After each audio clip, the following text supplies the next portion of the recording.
അടിമാലി കല്ലാറിലെ കുടുംബാരോഗ്യ കേന്ദ്രത്തിനായി നിർമ്മിക്കുന്ന പുതിയ കെട്ടിടത്തിന്റെ തുടർ ജോലികൾ വേഗത്തിൽ പൂർത്തീകരിക്കണമെന്ന ആവശ്യം ശക്തമാകുന്നു. ഏതാനും മാസങ്ങൾക്ക് മുമ്പ് താഴത്തെ കല്ലാറിലാണ് കേന്ദ്രത്തിനായുള്ള പുതിയ കെട്ടിടത്തിന്റെ നിർമ്മാണ ജോലികൾക്ക് തുടക്കം കുറിച്ചത്. കെട്ടിടത്തിന്റെ ഒരു ഭാഗത്തെ സ്ട്രക്ചറൽ ജോലികൾ നടത്തിയിട്ടുണ്ട്. ശേഷിക്കുന്ന തുടർ ജോലികൾ കൂടി വേഗത്തിൽ പൂർത്തീകരിക്കണമെന്ന ആവശ്യമാണ് ഉയർന്നത്. 2018 പ്രളയത്തിൽ ബലക്ഷയം സംഭവിച്ചതിനെ തുടർന്നായിരുന്നു കല്ലാറിൽ കുടുംബാരോഗ്യ കേന്ദ്രത്തിനായി പുതിയ കെട്ടിടം നിർമ്മിക്കുന്നതിനുള്ള നടപടികൾ ആരംഭിച്ചത്. ദേശീയപാതയോരത്ത് താഴത്തെ കല്ലാറിലാണ് പുതിയ കെട്ടിടം യാഥാർത്ഥ്യമാക്കുന്നത്. സംസ്ഥാന സർക്കാരിന്റെ 1,60 ലക്ഷം രൂപയും പള്ളിവാസൽ പഞ്ചായത്തിന്റെ 37 ലക്ഷം രൂപയും ചിലവഴിച്ചാണ് കെട്ടിടം നിർമ്മിക്കാൻ ലക്ഷ്യമിട്ടിട്ടുള്ളത്. ബലക്ഷയം വന്ന കെട്ടിടം പൊളിച്ചു നീക്കി മൺജോലികൾ നടത്തി. കെട്ടിടത്തിന്റെ ഒരു ഭാഗത്തെ സ്ട്രക്ചറൽ ജോലികൾ പൂർത്തീകരിച്ചു. ശേഷിക്കുന്ന തുടർ ജോലികൾ കൂടി വേഗത്തിൽ പൂർത്തീകരിക്കണമെന്ന ആവശ്യമാണ് ഉയരുന്നത്.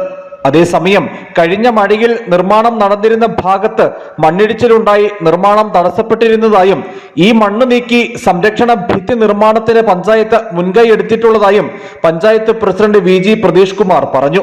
വൈകാതെ കെട്ടിടത്തിന്റെ നിർമ്മാണ പൂർത്തീകരണം സാധ്യമാക്കുമെന്നും പഞ്ചായത്ത് പ്രസിഡന്റ് വ്യക്തമാക്കി. സംസ്ഥാന ഗവൺമെന്റ് കുടുംബാരോഗ്യ കേന്ദ്രമായിട്ട് അപ്ഗ്രേഡ് ചെയ്തിട്ടുണ്ട്. ആ PHSCയുടെ നിർമ്മാണ പ്രവർത്തനങ്ങൾ നടന്നുകൊണ്ടിരിക്കുകയാണ്.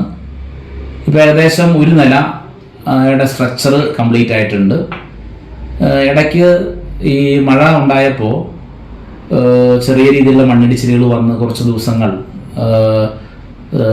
അതിൻ്റെ നിർമ്മാണ പ്രവർത്തനം തടസ്സപ്പെടുന്ന സ്ഥിതി ഉണ്ടായിരുന്നു. അവിടെയും പഞ്ചായത്ത് അതിവേഗം തന്നെ ഇടപെട്ടുകൊണ്ട് അവിടുത്തെ മണ്ണ് മാറ്റി അധികമായി ഒരു റിട്ടേൺ വാൾ കെട്ടുന്നതിന് വേണ്ടിയുള്ള പണം പഞ്ചായത്ത് ഫണ്ടിൽ തനത് ഫണ്ടിൽ വെക്കുകയും ചെയ്തിട്ടുണ്ട്. അപ്പം അങ്ങനെ വരുന്ന സെപ്റ്റംബർ മാസത്തോടുകൂടി ഇതിൻ്റെ നിർമ്മാണ പ്രവർത്തനം പൂർത്തീകരിക്കാൻ വേണ്ടിയാണ് ഇപ്പോൾ നിലവിൽ തീരുമാനിച്ചിരിക്കുന്നത്. നിലവിൽ കുടുംബാരോഗ്യ കേന്ദ്രം പ്രവർത്തിച്ചു വരുന്നത് ദേശീയപാതയോരത്ത് തന്നെയുള്ള പരിമിതമായ സൗകര്യമുള്ള മറ്റൊരു കെട്ടിടത്തിലാണ്. തോട്ടം മേഖലയിൽ നിന്നുള്ള നിരവധി കുടുംബങ്ങളടക്കം ആശ്രയിക്കുന്ന ആരോഗ്യ കേന്ദ്രമാണ് കല്ലാറിലെ കുടുംബാരോഗ്യ കേന്ദ്രം. ആദ്യം പ്രാഥമിക ആരോഗ്യ കേന്ദ്രമായിരുന്ന ചികിത്സാലയത്തെ പിന്നീട് കുടുംബാരോഗ്യ കേന്ദ്രമായി ഉയർത്തുകയായിരുന്നു.